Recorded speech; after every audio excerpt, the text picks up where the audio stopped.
बात उपचुनाव की जंग की, क्योंकि उत्तर प्रदेश फिर से एक बार चुनावी मुहाने पर खड़ा है। फिर से एक बार सपा और भाजपा आमने सामने है, क्योंकि लखीमपुर की गोला विधानसभा सीट के लिए दोनों ही तरफ से पूरी ताकत लगा दी गई है। ये सीट भाजपा विधायक अरविंद गिरी के निधन के बाद खाली हुई, जहां भाजपा ने उन्हीं के बेटे अमन गिरी को मैदान में उतारा है, जिनकी टक्कर सपा के विनय तिवारी से है। लेकिन बड़ा सवाल यह है कि उपचुनाव की इस जंग को जीतेगा कौन, क्योंकि जब भी लखीमपुर की बात आती है, जहन में तुकुनिया का वो कांड याद आ जाता है जब पूरे प्रदेश की सियासत गर्म हो गई।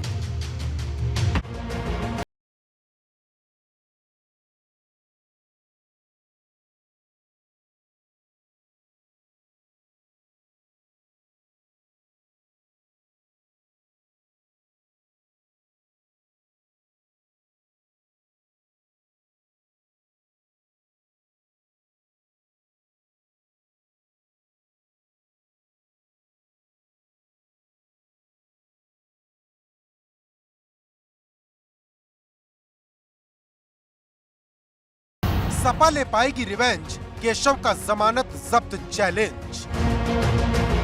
जो समाजवादी पार्टी समाजवादी पार्टी बनने वाली है, उसके प्रत्याशी की जमानत ही जब्त कराने वाले। उत्तर प्रदेश एक बार फिर चुनाव के शोर में डूबा है।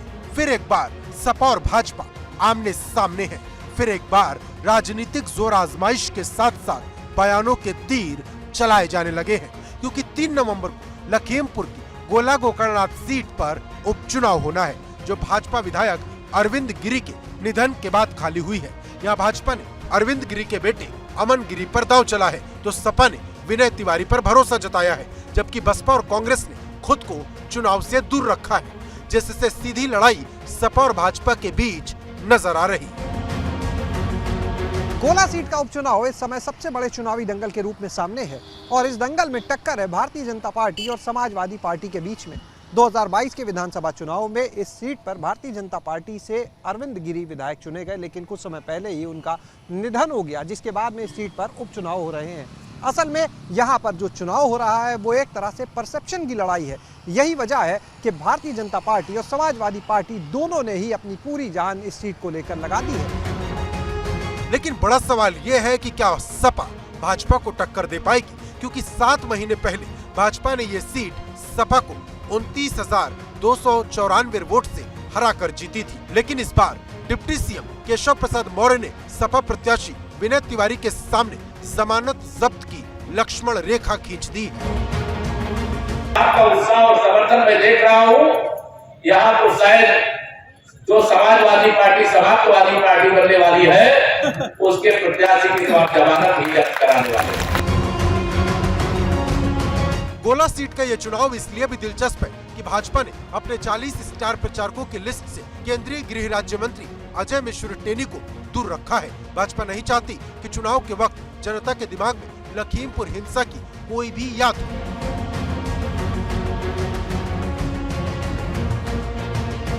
यही वजह है कि भाजपा प्रत्याशी अमन गिरी अपने पिता अरविंद गिरी के नाम पर वोट मांग रहे, तो दूसरी तरफ भाजपा अपनी जीत को लेकर कॉन्फिडेंट नजर आ रही। चुनाव कमल खिलेगा, यहाँ की जनता का आशीर्वाद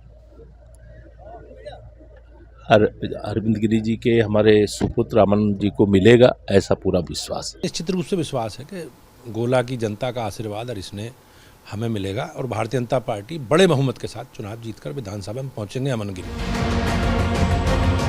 फिलहाल गोला में हर राजनीतिक दल जातीय वोट का गणित बिठाने में लगा है। आबादी के हिसाब से कुर्मी, मुस्लिम और ब्राह्मण मतदाताओं का दबदबा यहाँ है। अब गोला की अग्नि परीक्षा को कौन पास करता है और कौन इसके भंवर में फंसता है, इसका फैसला 6 नवंबर को वोटों की गिनती के बाद साफ हो जाएगा। साथ ही इस बात का फैसला भी हो जाएगा कि 7 महीने के बाद यूपी के मूड में जरा भी बदलाव हुआ है या फिर अब भी वो भाजपा के साथ है।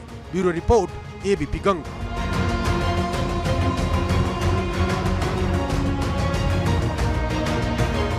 उपचुनाव की इस अग्नि परीक्षा में अभी भले ही लखीमपुर की गोला सीट दांव पर लगी हो, लेकिन आने वाले दिनों में मैनपुरी की लोकसभा सीट और रामपुर की विधानसभा सीट भी मैदान में होगी, क्योंकि मैनपुरी सीट जहां मुलायम सिंह यादव के निधन के बाद खाली हुई, तो रामपुर विधानसभा आजम खान की सदस्यता रद्द होने के बाद खाली होती नजर आ रही है।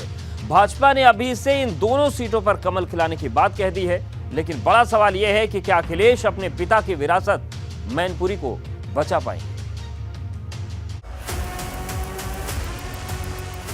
उपचुनाव की लड़ाई भाजपा ने सपा के सबसे बड़े गढ़ पर नजर जमाई। पहले आजमगढ़ जीता, क्या मैनपुरी में कटेगा फीता? आजम के रामपुर पर नजर, साइकिल की मुश्किल डगर। अभी सिर्फ लखीमपुर की गोला सीट पर चुनावी संग्राम छिड़ा है, लेकिन भाजपा ने मैनपुरी लोकसभा और रामपुर विधानसभा के उपचुनाव तक की तैयारी कर ली है, क्योंकि मैनपुर की सीट जहां सपा संस्थापक मुलायम सिंह यादव के निधन के बाद खाली है, तो रामपुर की सीट आजम खान को मिली 3 साल की सजा के बाद खाली होने की बात कही जा रही। और अब इन दोनों ही सीट पर भाजपा अपनी नजर गड़ाए है। हमारे संगठन की पूरी पार्टी की पूरी तैयारी है। हम रामपुर की विधानसभा का चुनाव भी पूरी तैयारी के साथ लड़ेंगे और मैनपुरी की लोकसभा का उपचुनाव भी पूरी तैयारी, पूरी रणनीति बनाकर हम लोग सब लोग लगकर और पूरी तैयारी के साथ चुनाव लड़ेंगे। और निश्चित रूप से जो हमारा संकल्प है लोकसभा में सब सीटें जीतने का, उसको पूरा करेंगे। भारतीय जनता पार्टी ने निकाय चुनाव को लेकर खास रणनीति तैयार की है और ये खास रणनीति इस तरह तैयार की गई है कि हर मेयर की सीट से लेकर वार्ड तक कमल खिलाया जा सके। लगातार पार्टी के प्रदेश अध्यक्ष, संगठन महामंत्री से लेकर पार्टी के पदाधिकारियों के साथ मंथन कर रहे हैं, बैठकों का सिलसिला चल रहा है। योगी मंत्रिमंडल के जो तमाम मंत्री हैं, जो पार्टी के पदाधिकारी हैं, उनको जिम्मेदारी सौंप दी गई है। और इसके साथ ही अगर बात की जाए तो जो क्षेत्रीय अध्यक्ष हैं, जो जिला अध्यक्ष हैं, जिला प्रभारी हैं, इन सबको भी खास निर्देश दिए गए हैं। कुल मिलाकर पार्टी का लक्ष्य वही जिस तरह से लोकसभा के चुनाव, विधानसभा के चुनाव लड़े जाते हैं, उसी तरह से निकाय चुनाव को भी पूरी मजबूती के साथ लड़ा जाए। दरअसल जब से मुलायम सिंह यादव का निधन हुआ है, तब से भाजपा मैनपुरी के उपचुनाव को जीतने की बात कर रही है। अभी कुछ दिन पहले ही यूपी के डिप्टी सीएम केशव प्रसाद मौर्य ने कहा था कि मुलायम सिंह यादव के रहते तभी भाजपा ने जोर शोर से मैनपुरी में प्रचार नहीं किया, लेकिन अब वो नहीं है तो भाजपा मैनपुरी जीतने के लिए पूरी ताकत लगा देगी। चुनाव भारतीय जनता पार्टी बहुत शानदार ढंग से जीतेगी। इटावा के 6 नगर निकाय हैं। हम लोगों ने अपेक्षा की है पार्टी के कार्यकर्ताओं के साथ भी बैठ करके कि यहाँ 6 नगर निकाय जो है वहाँ कमल खिलना चाहिए और उसके लिए दिन रात परिश्रम करें, लेकिन मैनपुरी में भी कमल खिलेगा, यह जरूर मैं कह करके। अब सवाल बड़ा है, क्या सपा अपना सबसे स्ट्रॉन्ग जोन बचा पाएगी? क्योंकि रामपुर और आजमगढ़ हारने के बाद सपा 3 सीट पर सिमट गई है। ऐसे में अगर मैनपुरी की लोकसभा सीट की जंग हारी गई तो सपा 2 सीट पर पहुंच जाएगी। बड़ी बात यह भी है कि मैनपुरी सपा का सबसे मजबूत किला है, जो 2014 और 2019 में भी नहीं हिला। ये वो सीट है जहां से मुलायम सिंह यादव की 3 पीढ़ियां लोकसभा पहुंची। यहां से सपा की स्थापना के बाद से सिर्फ और सिर्फ सपा का कब्जा रहा। मतलब एकदम साफ है, मुलायम के बाद मैनपुरी की विरासत को अखिलेश बचा पाएंगे या हार जाएंगे, इसका फैसला उपचुनाव की जंग में हो जाएगा। Bureau report, ABP Ganga.